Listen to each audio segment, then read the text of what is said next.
우리가 전 시간까지 본문을 가지고 두 가지 신에 대한 말씀을 함께 나누었고요. 두 가지 신, 두 개의 눈에 대해서 말씀을 나누었습니다. 오늘은 똑같은 이 본문의 내용을 가지고 두 가지 주인과 두 가지 저축에 대한 말씀을 좀 정리해 보려고 합니다. 사실 우리는 분명히 우리 신앙을 고백하죠. 돈의 주인은 우리가 아니라 내가 돈의 주인이 아니라 하나님께서 우리의 인생의 주인이시면 우리는 분명히 고백을 합니다. 돈이 내 주인이 아니라는 것이죠. 나의 주인이 누구인가를 분명하게 신앙의 고백이 되어지면요, 그때부터 우리는 정말로 어찌 보면은 그 거침이 없는, 우리가 주님의 뜻이 무엇인가를 분별해서 기도는 하겠습니다만, 우리가 찬양했던 것처럼 염려와 두려움과 걱정 속에 매몰되지를 않을 것입니다. 정말로 하나님이 내 인생의 주인이라면, 천지와 만물을 창조하신 그 하나님 내 인생의 주인이라면 어떻게 할 것인가 하는 부분이에요. 이번에 저희들이 그 사역자 방에다 홍민기 목사님에 대한 우리가 그 기독교 방송에서 그 새롭게 하소서에서 두 번째 나와서 간증했던 것을 들어보십시오 하고 제가 올려드렸는데요. 홍민기 목사는 저희 동서울로에서 함께 사역했던 목사님이시고, 부산 호산나 교회 사역하시다가 사임을 하시고 청소년 사역만 전문으로 하신 분이신데요. 이 목사님이 이 말을 합니다. 아버님이 미국에서 1.5세예요. 1.5세인데 아버님이 미국에서 목회를 하시는, 참 어렵게 목회를 합니다. 너무 어렵게 목회를 하니까 이제 그 자녀가 볼 때는 좀 답답하지요. 답답한데 본인이 하나님이 아버지에 대해서 불평과 불만은 없어요. 아버님처럼 신실하고 아버님처럼 존경받은 목사님 안 계신다. 어떤 목사님과 비교해 볼지라 정말로 신실하신 우리 아버님이신데 아버님에 대한 불만은 없는데 하나님에 대한 불만이 컸다, 이 말을 합니다. 왜냐하면 하나님은 의리가 없다는 거예요. 의리가 없다. 세상에도 의리가 있는데 하나님은 의리가 없다. 인생에도 의리가 있지 않습니까? 한번 맺어지면 좀 이렇게 안 끊잖아요. 백석대학원 원장하셨던 우리 황인규 교수님이 우리 박한철 목사님과 같이 식사하면서 이 말을 했어요. 나정처 목사님이 생각하면 자기 마음속에 딱 한 단어가 있는데 딱 한 단어로 나 목사님을 말할 수 있습니다. 나 목사님은 의리입니다. 의리입니다. 제가 이분하고 많은 사귐 없었거든요. 군대 3년 같이 있었고요. 또 신학하면서 그분이 미국 가기 전까지 같이 교제를 나눴기 때문에 오랜 기간은 아닙니다. 또 미국 가서 공부하고 오시면 공부할 때도 계속 저를 미국에서 공부하도록 초청해 주셨고, 사우스 아프리카에서 스트라무시 대학을 공부할 때도 저를 좀 초청해서 제발 와서 공부 좀 하고 가라고. 그분이 더 훨씬 의리가 있는 거죠. 저를 끝까지 붙들고 이렇게 함께 해주시도록. 근데 그분이 저를 볼 때 의리, 세상에도는 의리는 있지 않습니까? 김보성 씨가 의리하잖아요, 의리. 근데 오늘 세상에도 의리가 다 없어요. 이해타산에 걸리면 순식간에 뒤돌아선 것이 오늘 인생이고요. 교회 안에도 조그만 이해타산에 걸리면 금방 돌아선 것이 오늘 신앙의 모습이거든요. 근데 이 홍민기 목사님은 하나님이 의리가 없다. 이럴 수가 있느냐? 하나님 위해서 좀 이렇게 함께 이렇게 진짜 충성한다면 좀 기억해 주시고 좀 붙잡아 주시지. 두 번째로 하나님에 대한 불만이 뭐였냐면, 아니 우리 아버님보다 훨씬 더 설교도 못하고 우리 아버님보다 훨씬 더 능력도 없고 또 겸손하지도 않고 실력도 없고 뭐 이런 좀 목사답지 않는 목사의 교회가 훨씬 더 부흥을 하고 우리 아버지 교회는 부흥하지 않는데 하나님 도무지 이해가 안 됩니다. 이런 고민을 굉장히 목사 아들로서 많이 하셨어요. 그러고 나서 결국은 본인이 고백을 하죠. 하나님께서 내 인생의 주인이심을 맡겨드릴 때 내 인생이 풀어진 거예요. 그리고 아버지 교회에서 사역을 했어요. 대학 때 학생부를 맡았어요. 아버지에게 대학을 다니면서 학생부를 맡았는데 한 5명 된 학생들이 40명으로 부흥을 시킨 거예요. 40명으로 부흥을 시키니까 이분이 LA 쪽에 아버님 목회하고 계셨는데 40명 저 부흥을 하니까 뉴욕에 있는 미국에서 제일로 큰 교회 목사님이 이 홍민기 목사를 불렀습니다. 홍민기 목사를 불러가지고 학생부를 맡긴 겁니다. 학생부가 어마어마하게 부흥을 한 겁니다. 그 부흥이 뭔가 이거예요. 소통이고 공유예요. 그 마음을 알아주는 거예요. 그 마음을 알아주는 거예요. 학생들이 새벽 기도를 하고 새벽 기도를 합니다. 학생들이 철야 기도를 합니다. 금요일 철야 기도 하잖아요. 철야 기도 끝나면은 아이들을 다 데려다 주는 거예요. 근데 이제 부모들이 예를 든다면 다 일을 다 맞벌이 미국 사회는 하기 때문에 이 아이들을 픽업해서 가야 될 엄마들이 한 11시, 12시 오신 분들이 있다는 겁니다. 근데 그때까지 이 아이들 데리고 있어야 돼요. 금요일, 토요일까지. 데리고 있어야 돼. 이 아이들과 뭐 게임도 한두 번이지 어떻게 데리고 있을까? 그러니까 사랑하면은 방법이 생기는 거예요. 야, 우리 이렇게 있지 말고 청소를 하자. 우리 교회 청소를 하자. 교회 우리 같이 이제 그 전도사님하고 같이 청소를 하는 거예요. 청소를 하는데 그 교회 목사님께서 청소하는 학생들의 모습을 본 거예요. 감동을 받으신 거예요. 세상에 우리 애들이 철야기도도 상상하지 못 철야기도까지 하고 철야기도뿐만 아니라 그 다음날까지 교회에 있으면서 청소를 하는 이 아이들의 모습을 본 거예요. 이 아이들의 모습을 보면서 목사님 감동을 하고 주일날 설교를 할 때 간증을 한 거예요. 이 목사님 마음은 한 번 그렇게 한 거예요. 교회에서 강구를 하니까 안 할 수가 없잖아요. 목사님이. 매주마다 하는데 본인은 목사님과 성도들한테 보이려고 했고 솔직하게 말씀합니다. 근데 아이들은 진짜 하나님께서 말씀하시니까 목사님 말씀에 순종해서 한 거예요. 보이려고 한 것이 아니라 나는 이미 이 땅에서 다 복을 받아버렸고 난 상이 없고 이 아이들은 상을 받았다고 하나님 앞에서 했다. 대단한 사역을 하신 분이죠. 제가 우리 노예에서 같이 사역을 할 때 우리 교회도 한번 모셔야 되겠다 이 생각을 했는데 부산으로 간 것 때문에 결국은 그 후에 홍 목사님을 못 모셨는데요. 자, 중요한 이 인생에 있어서 딱 하나예요. 하나님이 주인이셨다. 이 고백을 하는 겁니다. 하나님이 주인이셨다는 겁니다. 얘들을 뭐 잘 먹이도 않고 늘 떡볶이 좋아하니까 데려가서 떡볶이 같이 먹고 딱 두 마디 한답니다. 야, 먹으러 가자. 애어 울잖아요. 목사님 뭐 먹으러 가면 애어 울잖아요. 그냥 와. 떡볶이 먹죠. 떡볶이 먹고 나서 그 다음에 뭐라고 그래? 그냥 가자. 아니 뭐 할 말 없어요? 그냥 가. 그 또 떡볶이 먹으러 가자. 또 먹는 거예요. 우리는 교회에서 뭐 아이들을 부르면 그러잖아요.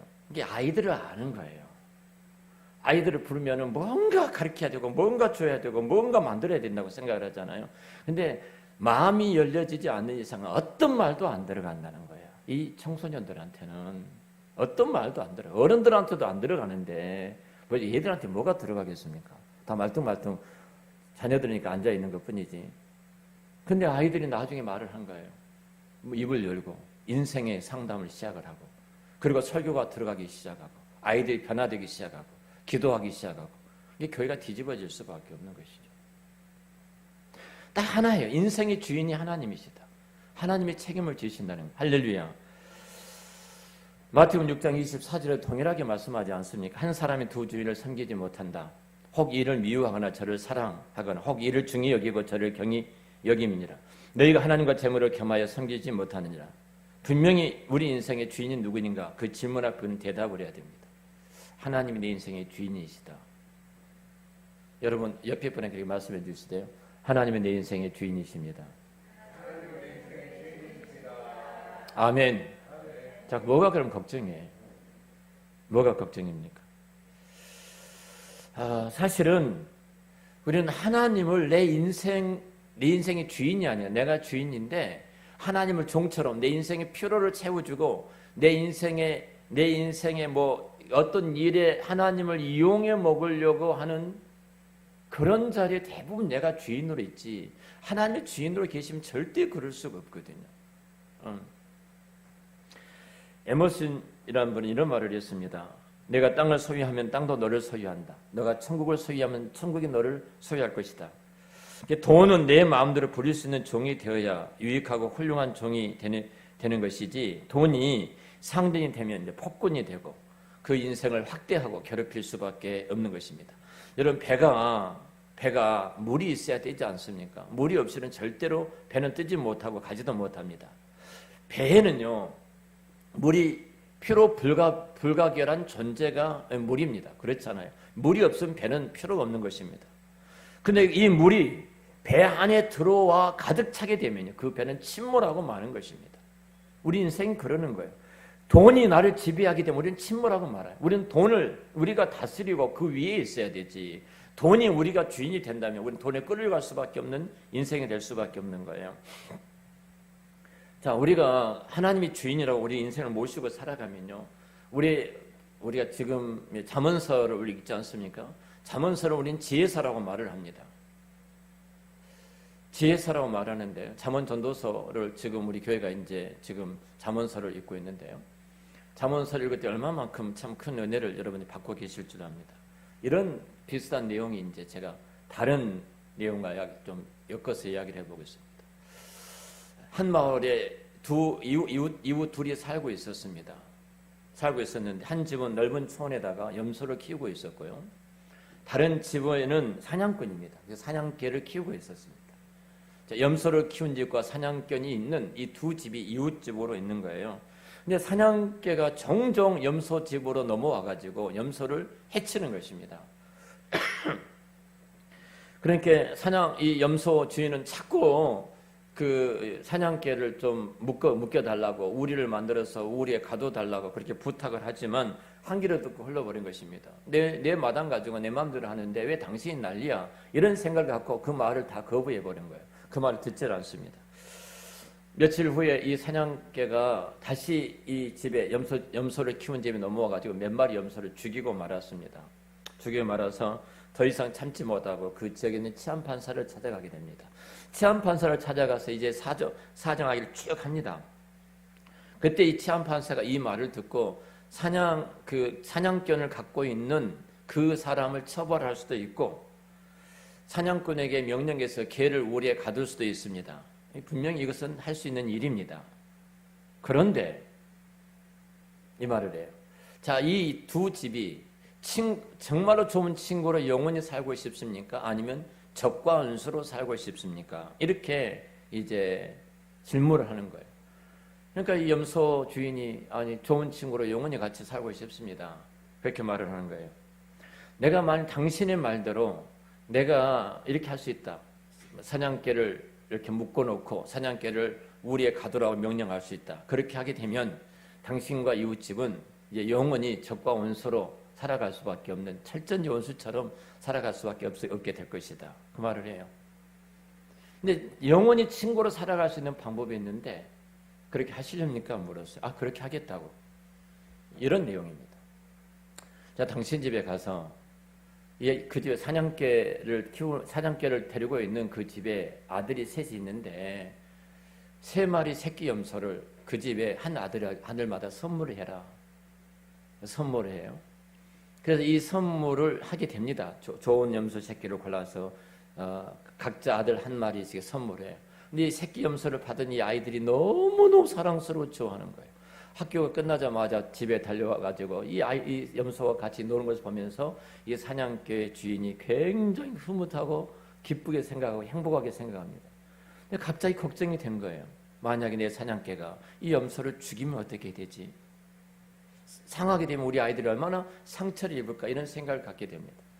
이런 생각을 갖게 되어지니까 그러면은 내 개를 우리에다가 만들어서 가둬야 되겠다. 자, 그 사냥개를 우리에다 가두었습니다. 그리고 너무 고마운 거예요. 이제 이 사냥개 주인이. 그래서 잡아왔던 고기들을 나누어서 염소를 선물했던 그 집에 보내고, 그 집은 또 치즈를, 염소의 그 젖과 우유가 이렇게 치즈를 또 이 집에 보내고, 정말로 가족보다 더 친밀한 이웃의 가장 좋은 친한 이웃이 되었다. 이 이야기 여러분 아시죠? 이 잠언서의 대부분 이런 이야기입니다. 여러분, 그냥 친구가 되는 것이 아니에요. 내가 괴리하고 내가 주님께서 우리를 친구라고 형제라고 말씀하시기까지는 예수님이 십자가에서 죽으시는 희생이 있었기 때문에 친구와 희생이 되어진 것이거든요.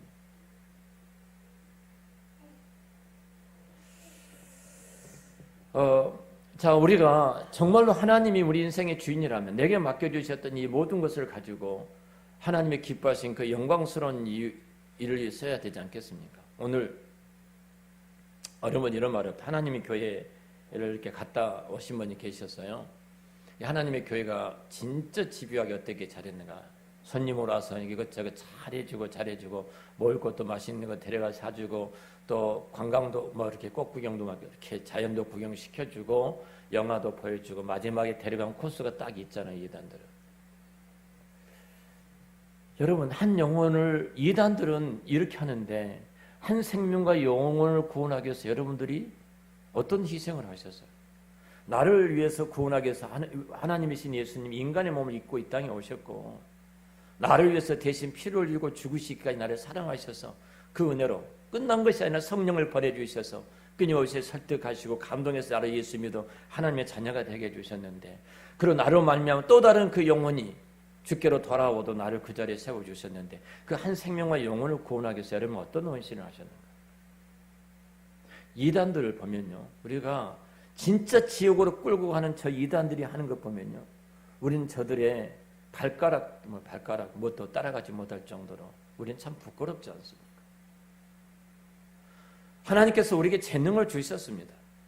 하나님께서 우리에게 건강도 주셨습니다. 우리의 지혜도 주셨습니다. 하나님께서 우리에게 물질도 주시고 직장도 주시고 일터도 주시고 사업장도 주셨습니다. 여러분 이것을 가지고 여러분 어디다 저축을 하시렵니까? 두 가지 저축 방법입니다. 어디다 쌓아 놓으시렵니까? 재물을요. 이 재물, 재화. 이 재화를 땅 위에다 쌓을 수도 있고도 하늘 위에 쌓아 놓을 수도 있습니다. 두 가지 방법이 분명히 있을 것입니다. 땅의 보화를 쌓는 것은 한마디로 안전하지 못하다고 성경 분명히 말씀하시죠. 그건 점이 먹어서 없어지고요. 뿐만 아니라 동록이 슬어서 다 녹슬어지게 되고요. 도둑이 구멍을 뚫고 들어와서 모두가 훔쳐가고 없어지고 말게 될 것이다. 안전하지 못하다. 제발 안전하지 못한 그곳에 쌓아놓지 말아라 이렇게 말하잖아요. 그럼 뭐라고 그래요? 하늘의 보화를 쌓아놓으라. 하늘의 보화를 쌓아놓으라. 이것이 없어지는 것 같지만 가장 안전하고 가장 유익하고 가장 정확한 투자라고 예수님께서 말씀을 하고 계시잖아요.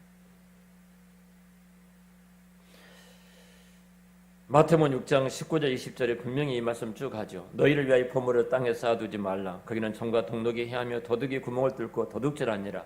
오직 너희를 위하여 보물을 하늘에 쌓아두라. 거기는 점이나 동록이 해하지 못하고 도둑이 구멍을 뚫지도 못하고 도둑질도 못하느니라. 땅 위에만 보물을 쌓는 것은 미래를 위해서 안전한 것 같지만 도둑 맞고 사기당하고 화재가 나고 없어지고 부도가 나서 없어지고 다 없어지게 된다. 이 말씀 아닙니까? 하늘의 보물을 쌓아두는 것은 없어지는 것 같지만 가장 안전한 상급과 축복이라는 사실입니다. 하나님의 뜻대로 정말로 하늘에 내가 어떤 보물을 쌓아놓고 있는가? 하늘에 보물을 쌓아놨다는 이 단어가 제가 지금까지 계속 말씀드린 헌금하라는 말은 아니라고 그랬어요. 뭐 하라고 그랬다고 했어요? 문맥을 보면 어려운 이웃에게 손을 펴라는 겁니다. 어려운 이웃에게 손을 펴라는 거예요. 성경은 분명히 내 곁에 부자와 가난한 자를 동시에 두셨어요. 하나님은 가난한 자를 내 곁에 두셨어요. 가난한 사람 너의 책임이다가 아니라 내 곁에 두셨어요. 그 가난한 자를 통해서 하나님의 긍휼과 그 은혜를 이 세상이 보이도록 만들도록 그 가난한 자를 두신 거예요. 가난한 자를 두신 것은 하나님의 증표예요. 이게 당연히 우리는 어떻게 해야 되는 거예요? 가난한 자들을 우리는 돌아보는 것이 우리들이 해야 될 일입니다. 제 친구 목사가 아들이 이제 암 전문 병원을 세웁니다. 그래서 지금 길동 쪽에다가 400평에다가 암 전문 병원을 세워요. 아산병원에서 암 전문의로 있다가 암 며칠간 수술하고 딱 돌려보내고 그 다음에는 의사가 해줄 것이 없어요. 종합병원, 대학병원에서는. 근데 자기가 이 암 환자를 치료하면서 느낀 것이 너무너무 해줄 것이 많은 거예요. 이런 병원이 다 없어요. 근데 있는 모든 병원들 어떤 병원이에요? 다 돈 버는 병원이에요. 한방병원에서 무슨 암 치료를 합니까? 근데요, 그 한방병원에 어느 그 목사님 그 가족이 들어가셨는데요. 2개월 만에 3개월 만에 8천만 원 들어갔다 하더라고요. 돈 뜯어내는 곳이에요. 이런 것이 하다 보이는 사람 돈 다 갖다 줘야 되는 거예요. 너무너무 마음이 아픈 거예요. 목사 아들이니까 이런 생각을 하는 거죠. 정말로 1기암, 2기암, 3기암, 4기암 그리고 자기가 수많은 암 환자를 봤기 때문에 맞춤형 치료가 무엇인가를 본인은 알고 있는 거예요. 근데 이런 병원이 없는 거예요. 그래서 아산병원에 이제 자기가 나오면서 이 의사들한테 그 프로젝트를 다 했습니다. 그때 모든 의사들이 하는 말이 정말로 필요한 병원이 생겨줘서 고맙다. 환자들 다 보내겠다. 400평을 지금 위해서 기도해 주십시오. 남기세 병원이 될 것 같습니다. 근데 좀 그것도 작아요. 병원이 몇 층 쓰는데 하나예요. 내게 주셨던 재화를 진짜 힘든 사람들에게 어떻게 할 것인가. 제 자리를 마련해 놨어요. 여러분 걱정 안 해도 됩니다. 원목실 만들어 놓고 남목사님 오셔서 근무하도록 다 해놨어요. 저는 일주일에 몇 번 근무하고 돈도 받을 겁니다. 그냥 공짜가 없어요. 이건 농담입니다. 원목사님이 해놨습니다. 한번 생각을 해보십시오. 자, 내게 주셨던 재화, 은사와 달란트가 있습니다. 나종춘 목사에게도 은사와 달란트가 있죠. 자, 이것을 가지고 하나님의 무엇인가를 이루어가도록 우리는 힘이 듭니다. 근데 가난한 자를 옆에 두신 거예요. 가난한 자를 옆에 두셨던 것은 그 가난한 자에게 하나님께서 내게 주셨던 재화, 그에게 필요한 것이 흘러가도록 하신 거예요. 흘러가도록 하셔서 하나님이 이 땅을 통치하시고 다스리고 자기 백성들의 필요를 채워주시고 먹이시는 하나님이라는 것을 지금 이 세상에 그 영광스러운 모습을 나타내기 위해서 내게 재화를 맡겨주신 거예요. 이것이 우리의 사명이어야 되는 겁니다. 이렇게 하면 부자들은 아멘 안 해요. 우리 한권사님 아멘 하시네. 부자님 모르겠습니다. 한번 돌아봐죠 우리가. 제가 그래서 우리 개안이가 물리치료사였으니까 이제 우리 교회 물리치료사 청년도 있으니까 좀 데리고 갈 수가 없니 그랬습니다. 목사님 신실하면 신앙이 좋으면 생각해 보겠습니다. 그래서 생각이 뭐가 있냐 데리고 여기서 그 이야기를 했습니다. 굉장히 직원이 한 200명 필요합니다. 직원이 밥부터 시작해서 직원이 한 200명 필요해요. 벌써부터 저한테 주문이 들어왔습니다. 사람을 보내달라고. 시편 41편 1절부터 3절 말씀 보면요. 다윗의 시인데요. 가난한 자를 보살피는 자에게 복이 있으며 재앙의 날에 여호와께서 그를 건지시리라. 반드시 하나님 그를 건져주실 줄로 믿습니다. 반드시. 여호와께서 그를 지키사 살게 하시리니 그가 이 세상에서 복을 받을 것이라. 주여 그를 그 원수들의 뜻에 맡기지 마소서. 여호와께서 그를 병상에서 붙드시고 그가 누웠을 때마다 그의 병을 고쳐주시나이다. 아멘. 누구에게요? 가난한 자를 여호와 이름으로 건지는 자, 돌아보는 자. 여러분 우리에게 주셨던 재화, 이렇게 복받은 자, 내가 살고 모두를 살리는 하나님의 긍휼과 하나님의 그 은혜를 이 세상에 펼치는데 그 나라를 나타내는데 우리에게 주신 선물이에요. 잠언 28장 27절입니다. 우리가 지금 잠언서 읽고 있는데 참 가난한 자를 구제하는 자는 궁핍하지 아니하려니와 못 본 채 하는 자에게는 저주가 크리라. 잠언 19장 17절에 가난한 자를 불쌍히 여기는 것은 여호와께 꾸어 드리는 것이니 그의 선행을 그에게 갚아주시리라. 잠언 11장 24절 25절 말씀에도 흩어 구제하여도 더 부하게 되는 일이 있나니 과도히 아껴도 가난하게 될 뿐이니라. 구제를 좋아하는 자는 풍족하여 줄 것이요 남을 윤택하게 하는 자도 자는 자기도 윤택하여 지리라. 아멘. 네. 우리가 나누고 우리 손에서 흘러가는 것이 얼마만큼 우리에게 큰 은혜와 축복인가. 성경은 끊임없이 이 이야기를 우리에게 말씀하고 계십니다. 하늘의 보물 쌓아놓는 것은 여러분 축복의 종자를 심는 것과 같지 않습니까? 정말로 내가 나와 내 자손들과 우리 가족들에서 축복의 종자들을 좀 많이 뿌려야 되지 않겠습니까? 그 축복의 씨앗을 나눠야 되지 않겠습니까? 농부가 아무리 양식이 떨어져도요, 종자를 삶아 먹은 사람 없습니다. 그 종자는 누구도 손 못 대게 합니다. 종자 하나를 심으면 수십 배, 수백 배가 맺히기 때문에, 그 이상의 열매를 맺는다는 사실을 알기 때문에 그 종자는 손을 대지를 않습니다. 고린도후서 9장에도 보면은 6절 11절에 이것이 곧 적게 심는 자는 적게 거두고 많이 심는 자는 많이 건다 하는 말이로다. 각각 그 마음에 정한 대로 할 것이요 인색하면 억지로 하지 말지니 하나님은 즐겨내는 자를 사랑하시느니라. 하나님의 능히 모든 은혜를 너희에게 넘치게 하시나니 이는 너희로 모든 일에 항상 모든 것에 넉넉하여 모든 착한 일을 넘치게 하려 하심이라. 기록된 바 그가 걷어 가난한 자들에게 주었으니 그의 의가 영원토록 있느니라 함과 같으니라. 심는 자에게 씨와 먹을 양식을 주시는 이가 너희 심을 것을 주사 풍성하게 하시고 너희의 의의 열매를 더하게 하시리니 너희가 모든 일에 넉넉하여 너그럽게 연보를 함은 그들이 우리로 말미암아 하나님께 감사하게 하는 것이라. 아멘. 여러분 정말로 저는 하나님의 사랑을 받고 싶습니다. 정말로 그 욕심이 많습니다. 저는 늘 매주마다 감사금은 조그맣게 못합니다만 저는 이 감사금을 집사람한테 받고 한 건 아니에요. 집사람이 한 건 아니에요. 제가 한 거예요.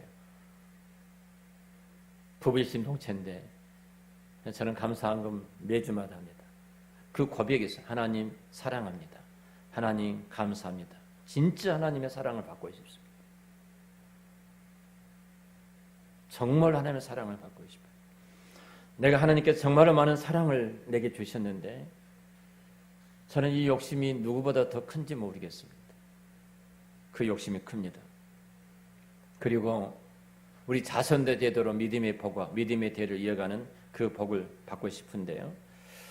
하늘의 보물을 쌓기를 힘쓰고 복의 종자를 심기를 좀 힘썼으면 좋겠습니다.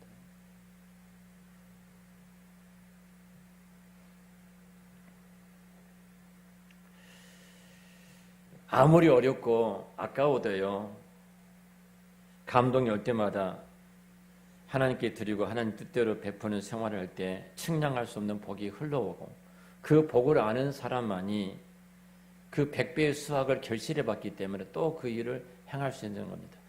그러니까 영적으로 항상 부익부 빈익빈이 될 수밖에 없는 거예요. 정말로 저와 여러분이 영적으로 부익부의 그 부를 누리시는 은혜가 있으시기를 축원합니다. 말씀을 정리하겠습니다. 하나님을 사랑하는 것이 무엇인가? 지금 새벽 시간에 그 주제를 갖고 말씀을 보고 있습니다. 하나님을 사랑하는 것은 하나님의 말씀을 잘 듣는 것입니다. 하나님을 사랑하는 것은 그 말씀 앞에 순종하는 것입니다. 그런데 하나님을 사랑하기 위해서는 분명한 어떤 원칙이 있어야 됩니다. 제가 일부 예배도 말씀을 드렸던 것처럼 내 귀와 내 눈이 열리지 않으면 하나님을 볼 수가 없습니다. 하나님께서 내 귀와 내 눈을 영적으로 열어주시도록 우리는 그 영적인 우리는 기도해야 되고요. 내 귀와 내 눈이 열려질 때 드디어 우리는 내 주변에 있는 모든 것들이 얼마만큼 하나님의 큰 축복인가 은혜인가를 알게 됩니다. 그리고 더 나아가서 내게 주셨던 그 은혜가 어떻게 흘러가야 되는가를 우리는 깨닫게 되어집니다. 그 가운데 가장 큰 복이 뭐냐면 하나님께서 끊임없이 말씀하신 하나님을 나타내는 행위가 뭐냐면 예수 그리스도의 그 이름으로 가난하고 어려운 이웃들의 손을 펴는 행위입니다. 정말로 그들을 내 곁에 주셨어요. 짐이 아닙니다. 부담이 아닙니다.